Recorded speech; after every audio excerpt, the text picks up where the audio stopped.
நபிகள் நாயகம் உட்கார்ந்துருக்கிறார். அந்த சமயம் அம்மா அங்கே வர்றாங்க.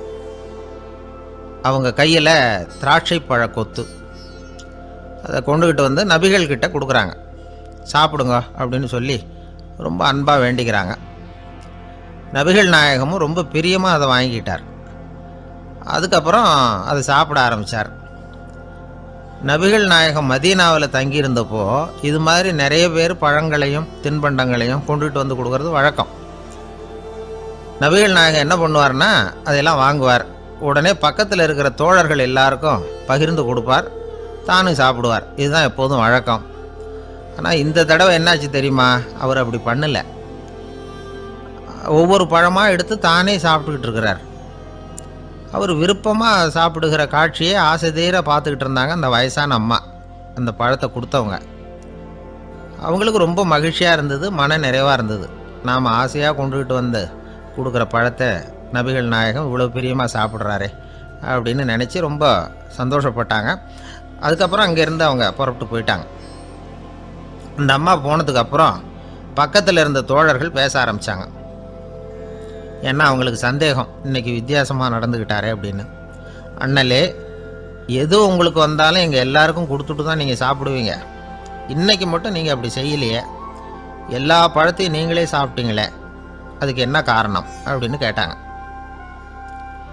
இப்படி கேட்குறதுனால நாயகம் அதை தப்பாக புரிஞ்சிக்க மாட்டார் அப்படிங்கிறது அவங்களுக்கு தெரியும். யாரும் எதையும் அவர்கிட்ட கேட்கலாம், அப்படி கேட்குறதுக்கு உரிமை உண்டு. இந்த ஜனநாயக முறைகளுக்கு அவர்கள் கொடுத்த மரியாதை இது. தோழர்களின் கேள்விக்கு நபிகள் பதில் சொல்ல ஆரம்பித்தார். நண்பர்களே, அந்த அம்மா ரொம்ப பிரியமாக அந்த பழங்களை என்கிட்ட கொண்டுகிட்டு வந்து கொடுத்தாங்க.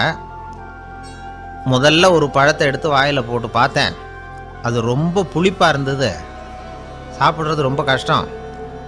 உங்ககிட்ட யாருக்காவது அதை கொடுத்துருந்தா அதில் வாயில் போட்டதும் புளிப்பு தாங்காமல் முகம் சுழிச்சிருப்பீங்க. அதை அந்த அம்மா பார்த்துட்டாங்கன்னா வருத்தப்பட்டிருப்பாங்க. ஆசையாக கொண்டுகிட்டு வந்து நமக்கு கொடுத்துருக்குறாங்க. அவங்க அன்பான மனசை நோகடிக்கிறதுக்கு நான் விருப்பப்படலை. அதனால் முகம் சுளிக்காமல் சாப்பிட்ணுமேங்கிறதுக்காகத்தான் அந்த பழங்கள் பூராவே நானே சாப்பிட்டுட்டேன் அப்படின்னு புன்முறுவலோடு பதில் சொன்னாராம் நபிகள் நாயகம்.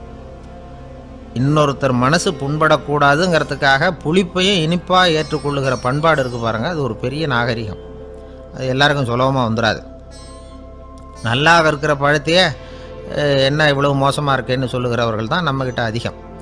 இந்த காலத்தில் இல்வாழ்க்கையில் இந்த நாகரிகத்தை சில பேர் கடைப்பிடிக்கிறது உண்டு.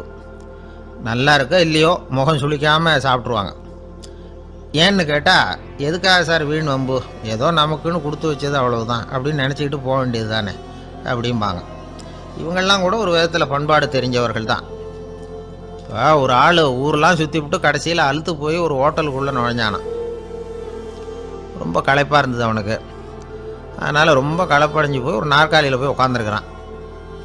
இவனை பார்த்ததும் சர்வர் ஓடி வந்தார். சார், உங்களுக்கு என்ன வேணும்னு கேட்டார்.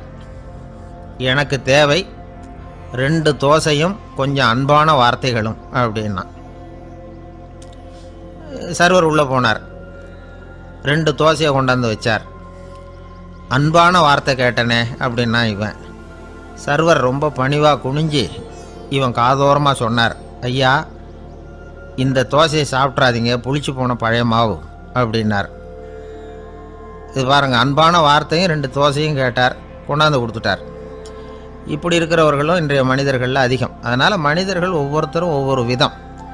நம்மக்கிட்ட பிரியமாக நடந்துகிறவர்கள் மனம் கோணும்படி நாம் நடந்து கொள்ளக்கூடாது அப்படிங்கிறது தான் நபிகள் நாயகம் அவருடைய செயல் மூலமாக நமக்கு உணர்த்தி இருக்கிற வாழ்வியல் உண்மை.